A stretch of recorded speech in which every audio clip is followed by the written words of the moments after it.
Bonsoir les amis, et puis on va reparler des enfants et de ce qui se passe à l'international. Comment le district de New York envoie un email à tous les parents pour les avertir d'arrêt cardiaque soudain chez les élèves et les enfants de la maternelle jusqu'à 12 ans. On avait vu dans le courant de l'année, je dirais, tous ces enfants qui étaient extrêmement lésés également, qui avaient été extrêmement touchés par de graves problèmes de santé. Et ici, c'est l'État de New York qui a envoyé ce courrier électronique à tous les parents pour les informer, voilà. On a obtenu ici une copie du mail dans lequel on déclare qu'il existe une nouvelle réglementation exigeant désormais que tous les districts s'assurent que les infirmières et les entraîneurs peuvent traiter et surveiller les étudiants qui présentent des signes et des symptômes d'arrêt cardiaque soudain.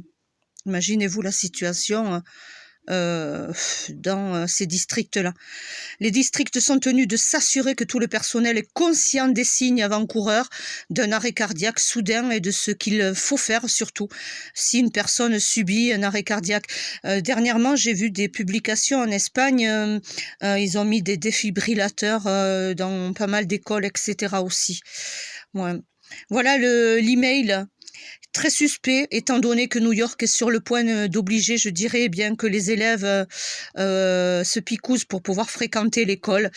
Je trouve tremblant, dit également cet article, qu'il fasse maintenant appel au nouveau personnel médical spécialisé dans les arrêts cardiaques soudains, étant donné que nous voyons beaucoup d'adolescents, d'athlètes mourir quelques jours après avoir reçu cette picouse. Voilà. L'extrait du mail, chère communauté. Le district est très heureux de présenter notre nouveau médecin du district Mélina, Dr Goaja est médecin certifié par le Conseil de la médecine d'urgence avec plus de 10 ans d'expérience en tant qu'assistant à l'hôpital universitaire de Stony Brook, traitant des patients, enseignant, supervisant des étudiants en médecine et des résidents. Actuellement, ce docteur, propriétaire et exploitant des centres de soins d'urgence indépendants à West Babylon et Manorville, le docteur Goaja a déjà passé beaucoup de temps à travailler avec nos infirmières scolaires pour améliorer notre système, nos pratiques et mettre en œuvre toutes les nouvelles réglementations. L'un de ces efforts concerne les nouvelles réglementations concernant l'arrêt cardiaque subi. Tous les districts sont désormais tenus de s'assurer que les infirmières et les entraîneurs peuvent s'occuper du traitement et du suivi des étudiants qui présenteront des signes et des symptômes d'arrêt cardiaque soudain. En outre, les districts sont tenus de s'assurer que tout le personnel est conscient des signes avant-coureurs d'un arrêt cardiaque soudain et de ce qu'il faut faire. Veuillez consulter les informations ci-jointes sur l'arrêt cardiaque, vous dit-on également. Ça, c'est le mail, hein. Je ne fais que vous partager ce qui est écrit. L'enquête de santé ci-jointe est nécessaire pour que notre personnel médical puisse compléter les examens physiques des étudiants afin de garantir que notre personnel médical dispose des informations nécessaires sur la santé cardiaque de tous les élèves.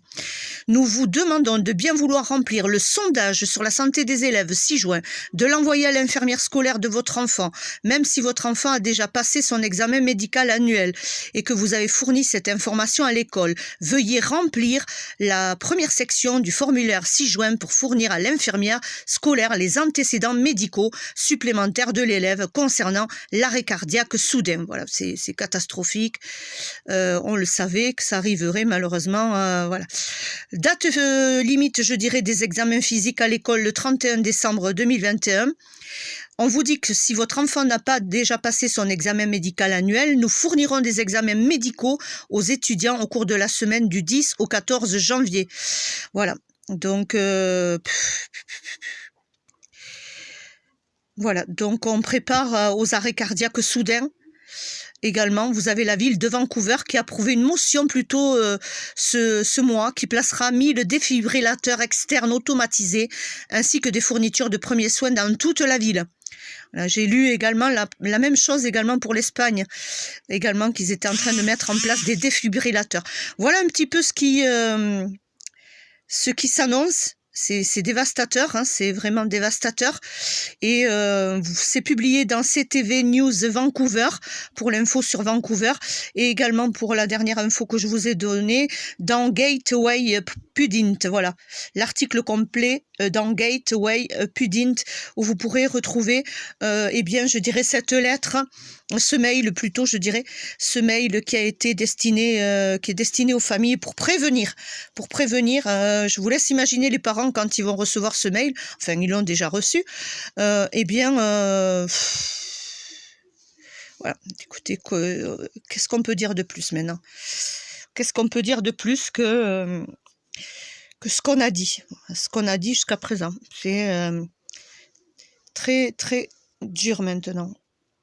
Voilà, les nouvelles réglementations, etc. Pour les enfants, s'ils veulent aller à l'école, eh bien, vous avez ce petit mail qui a été envoyé. Et je vous répète la source si vous voulez aller la partager. Vous avez le mail en entier ici. Voilà, voici l'extrait du mail que je viens de vous lire. Donc dans Gateway, Gateway, Pudint, P-U-N-D-I-T, plus loin. Voilà les amis, accrochons-nous parce qu'il va falloir être très fort pour les mois à venir et pour pouvoir donner tout notre soutien aux familles et également malheureusement toutes ces pertes humaines que nous avons déjà vues depuis plus d'1 an et avec maintenant les enfants extrêmement petits, ça risque de barder et également ça risque de devenir de plus en plus critique et ça se verra de plus en plus, ça c'est clair et net. Et des parents commenceront à comprendre dans quelle duperie ils sont trompés, mais malheureusement maintenant, c'est trop tard pour avertir, je dirais, toutes ces familles-là. Leur choix a été fait et nous devons les respecter aussi. Et nous serons ceux qui iront les aider demain face à ces difficultés, je dirais, face à ces drames malheureusement. Voilà les amis, là j'ai pas de mots, c'est assez compliqué de parler, je dirais, de souffrances physiques pouvant toucher les enfants. Et que ce soit adulte ou autre, mais là, les enfants, il est clair que c'est extrêmement dur. Voilà, je vous souhaite une bonne soirée.